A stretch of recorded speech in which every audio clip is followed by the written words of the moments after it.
Nous avons donc, bien évidemment, accepté. Quand je dis nous, c'est d'abord le juge d'instruction, bien évidemment. Et quand le juge d'instruction rend une ordonnance qui ne recoupe pas les contours des réquisitions du ministère public, naturellement, le parquet reçoit notification de la décision contraire dans les 24 heures de son prononcé.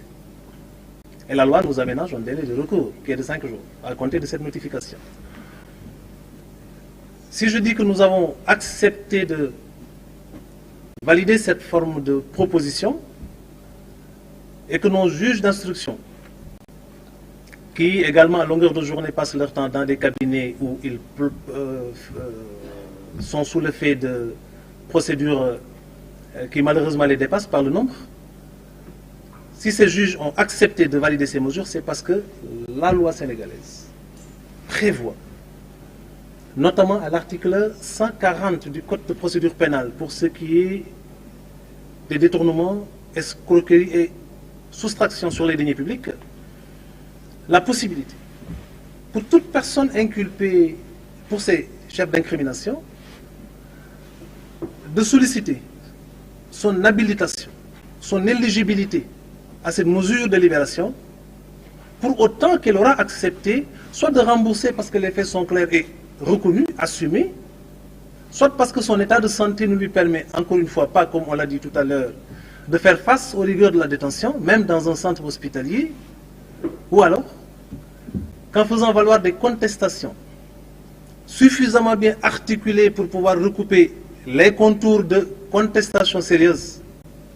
Au-delà de ces cas de figure, l'autre option qui s'offre à l'inculpé qui est là, face au juge d'instruction, est poursuivi de faits susceptibles de revêtir la qualification d'escroquerie, de détournement ou de soustraction de deniers publics. La seule option qui s'offre à cet inculpé, bien évidemment, c'est d'offrir de cautionner. Cautionner parce qu'elle conteste.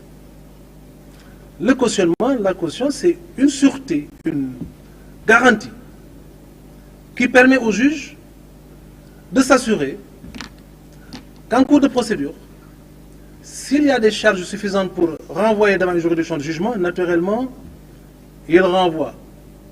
Et pour préserver les intérêts de l'État, quand la juridiction de jugement saisie sur la base de charges suffisantes aura estimé que les faits qui, tout au long de la procédure, ont pu être enrichis, étoffés, de sorte que ce qui, à l'origine, était constitutif de charges, finit par revêtir finalement la caractérisation de preuve, cette juridiction de jugement entre en voie de condamnation. Et les intérêts de l'État seront saufs, parce que l'État n'aura pas besoin d'essayer d'exécuter sa décision en suivant les traces du délinquant financier. Il lui suffira juste de solliciter le reversement des sommes qui ont jusque-là fait l'objet du cautionnement. Donc autant le cautionnement permet à la personne qui offre d'y recourir la possibilité d'obtenir la liberté provisoire, autant ce cautionnement permet à l'État de voir ses intérêts saufs parce qu'il n'aura pas besoin de subir les lourdeurs d'une procédure d'exécution. Maintenant, naturellement, le cautionnement obéit à des conditions. Je laisse à M. le procureur financier le soin de revenir sur ça pour ce qui est du pool financier. Mais pour ce qui nous concerne, quoique ce sont les mêmes dispositions, naturellement, nous avons estimé qu'en faisant dans une approche casuistique, pour envisager les poursuites et éventuellement la préservation des intérêts de l'État et par conséquent des deniers du peuple sénégalais, nous avons estimé que l'option de base pour nous, c'est de poursuivre, de traquer les délinquants financiers, de faire en sorte que l'État puisse recouvrer ses droits, mais de faire en sorte que la justice soit restaurée dans sa dignité et son efficacité. Et l'efficacité recherchée dans le cadre de l'administration du mode de justice, oui, on peut la chercher et la trouver dans la traque de délinquants et dans la prise de mesures de privation de liberté. Mais l'efficacité, comme l'avait dit un jour M. le procureur général, on peut aussi la chercher en essayant de remplir les caisses de l'État plutôt que les prisons. De sorte que nous avons estimé devoir opter pour cette solution, parce que l'objectif principal, encore une fois, pour ce qui nous concerne, ce n'est pas d'envoyer les gens en prison, mais c'est de faire en sorte que les intérêts de l'État soient préservés et que ceux du peuple sénégalais, au nom de qui nous rendons la justice, soient également pris en charge. Donc c'est pour ça que nous l'avons accepté, parce que les conditions sont réunies. Okay. Vous pouvez garder le plateau pour terminer avec une partie de la question donc, posée par le correspondant de RFI, à savoir de rappeler le nombre de personnes arrêtées dans le cadre des enquêtes donc, sur la force Covid. Pour revenir rapidement sur ce point aussi, je ne suis pas dans une approche d'accumulation de statistiques, parce que nous comptons aller vers la recherche d'individus qu'on va traquer, prendre pour alimenter nos chiffres.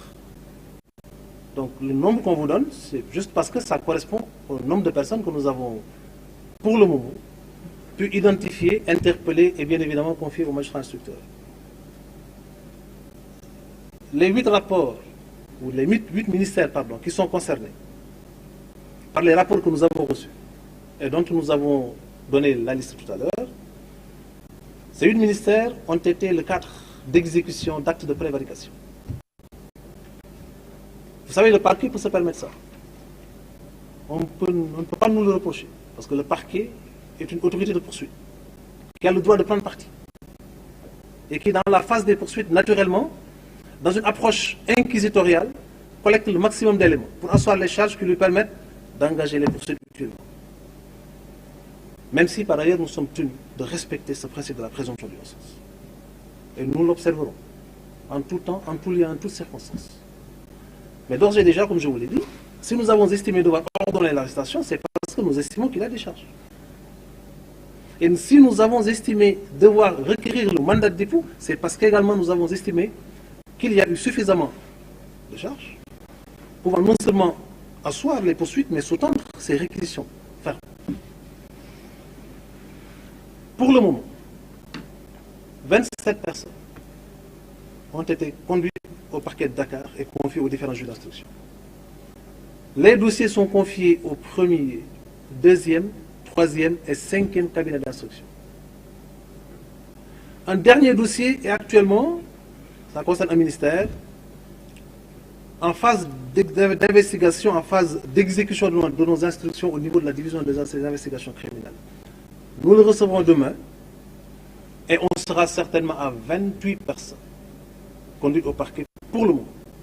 Mais comme on vous l'a indiqué tout à l'heure, encore une fois, c'est une phase initiale de poursuite qui naturellement vont prendre d'autres développements dans le cadre d'une instruction qui donnera aux juges d'instruction l'occasion de décerner toutes les réquisitions possibles, de recourir à toutes les techniques d'investigation aussi bien classiques que spéciales possibles pour aller dans la phase de l'approfondissement, mais aussi et surtout dans la phase d'une enquête qui lui permettra d'identifier les supposés délinquants, mais aussi d'identifier leur patrimoine.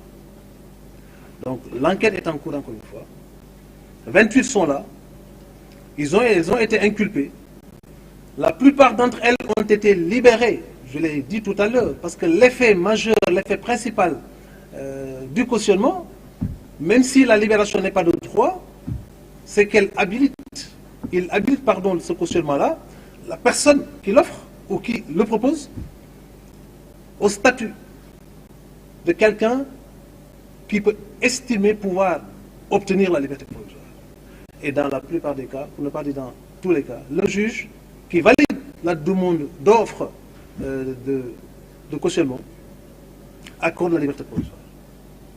Ces personnes sont pour l'essentiel libres pour avoir cautionné et nous continuons cette phase de recouvrement des deniers de l'État et naturellement, dans cette procédure d'investigation confiée au juge d'instruction, les recherches se poursuivent pour l'identification de tous les individus, toutes les personnalités, à quelque niveau qu'elles se situent ces personnalités, pour pouvoir les installer et espérer encore une fois procéder au recouvrement de ces deniers injustement, illégalement et indignement spoliés au peuple sénégalais.